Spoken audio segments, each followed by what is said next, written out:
Hi friends, welcome to icon kitchen. మీరు నా ఛానల్ని మొదటిసారి చూస్తున్నట్టయితే నా ఛానల్ని ఫాలో అవ్వండి, లైక్ చేయండి, షేర్ చేయండి, సబ్స్క్రైబ్ చేసుకోండి. ఈరోజు టేస్టీగా క్యారెట్ ఫ్రైని ఎలా చేసుకోవాలో చూపిస్తాను. ఇలా చేస్తే చాలా టేస్టీగా ఉంటుంది. ఇది చపాతీలోకి కానీ రైస్లో కానీ దేంట్లోకైనా బాగుంటుంది. ముందుగా దానికోసం క్యారెట్లని తీసుకోవాలి. వీటిని మంచిగా కడుక్కొని మీదున్న లేయర్ని మొత్తం తీసేసుకోవాలి. అంటే కొంచెం మట్టి డస్ట్ ఉంటుంది కాబట్టి పైన లేయర్ మొత్తం తీసేయాలి.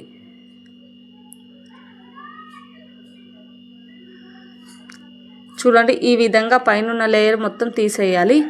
ఇప్పుడు వీటిని కూడా మంచిగా కడుక్కోవాలి. అలాగే పైన ఉన్నది కింద ఉన్నది ఎడ్జెస్ట్ని తీసేసుకోవాలి.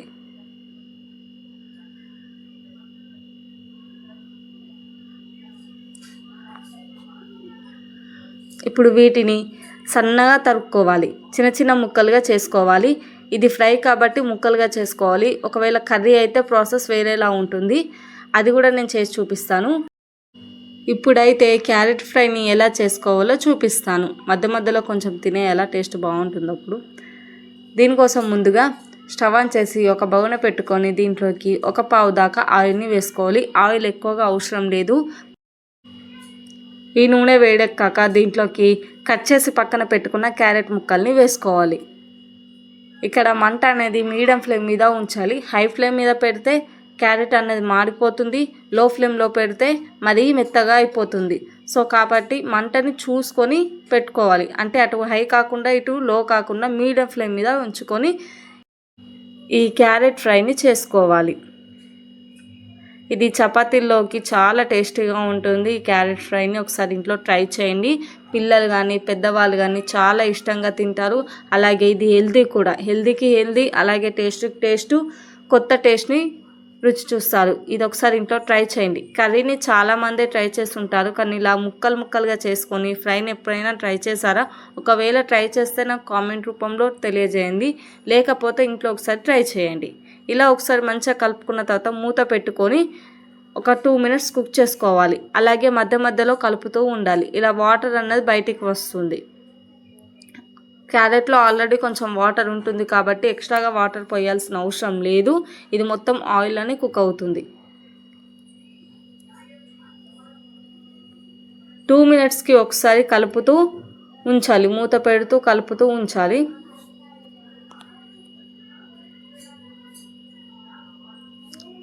ఇప్పుడు మళ్ళీ మూత పెట్టుకుందాం. ఇంకొక 2 minutes తర్వాత మళ్ళీ మూత తీసుకుందాం. చూడండి, వాటర్ అన్నది ఇంకా ఎక్కువగా రిలీజ్ చేసింది. ఇప్పుడు మరొకసారి కలుపుకోవాలి.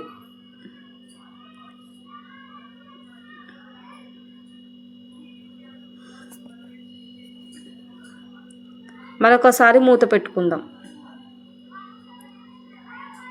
మరొక 2 minutesకి మళ్ళీ మూత తీయాలి. చూడండి, వాటర్ మొత్తం ఇంకిపోయి ఆయిల్లో మంచిగా కుక్ అవుతుంది. ఈ క్యారెట్ మెత్తబడ్డది అని తెలియడానికి ఇలా చేయండి. గరిటెతోని ఒక ముక్కను తీసుకొని జస్ట్ ఇలా ప్రెస్ చేస్తే సరిపోతుంది.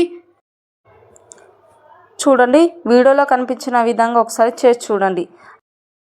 ఈ విధంగానే క్యారెట్ ముక్క అనేది మెత్తబడితే సరిపోతుంది. ఇప్పుడు ఒకసారి కలుపుకొని దీంట్లోకి 1/2 teaspoon అంతా పసుపుని వేసుకుందాం. ఎక్కువగా అవసరం లేదు. అలాగే రుచికి సరిపడ ఉప్పుని, అలాగే కాస్తంత ధనియాల పొడిని, కాస్తంత ఎండు కొబ్బరి పొడిని వేసుకోవాలి. ఇందులో కారం వేయాల్సిన అవసరం లేదు, ఎందుకంటే క్యారెట్లో కారం వేస్తే అంతగా టేస్ట్ ఉండదు. ఇది ఫ్రై కాబట్టి కర్రీలో వేసుకోవచ్చు, అది వేరే ప్రాసెస్ కాబట్టి అందులో వేసుకోవచ్చు. ఈ ఫ్రైలో అయితే అస్సలు వేయకూడదు. ఇది టేస్ట్ తీయగా అలాగే మసాలాతో చాలా టేస్టీగా ఉంటుంది. ఒకసారి అయితే ట్రై చేయండి ఇంట్లో. అంతే, క్యారెట్ ఫ్రై రెడీ అయిపోయింది. చాలా టేస్టీగా ఉంటుంది. సింప్లీ సూపర్, హెల్తీ కూడా. ఇది రైస్లోకి బాగుంటుంది, అలాగే చపాతీల్లోకి ఇంకా బాగుంటుంది. నిజానికి ఇది రైస్లో కంటే చపాతీలో తినండి, చాలా టేస్టీగా ఉంటుంది. ఇంకొక 1 minute కుక్ చేసుకుంటే సరిపోతుంది. అది మీ ఇష్టం, ఆప్షనల్. కొంచెం వాటర్ క్వాంటిటీ ఉంటే ఇంకొక 2 minutes కుక్ చేసుకోవచ్చు. లేదు వాటర్ మొత్తం ఇంకిపోయాయి అనుకుంటే దించేసుకోవచ్చు. అంతే. చూడండి ఎంత టెంప్టింగ్గా ఉందో. ఇది హెల్తీ కూడా అండి. ఒకసారి ఇంట్లో ట్రై చేయండి. ఎలా వచ్చిందో కామెంట్ రూపంలో తెలియజేయండి. నా ఛానల్ మొదటిసారి చూస్తున్నట్టయితే ఐకాన్ కిచెన్ని సబ్స్క్రైబ్ చేసుకోండి, లైక్ చేయండి, షేర్ చేయండి, కామెంట్ చేయండి. ఐకాన్ కిచెన్ని సపోర్ట్ చేయండి ఫ్రెండ్స్. అలాగే ఇలాంటి కొత్త వీడియోస్ ఎన్నో ఛానల్లో ఉన్నాయి, ఒకసారి వెళ్ళి చూడండి, మీకు నచ్చుతాయి కంపల్సరీగా. ఇంతవరకు చూసినందుకు థ్యాంక్ యూ సో మచ్ అందరికీ.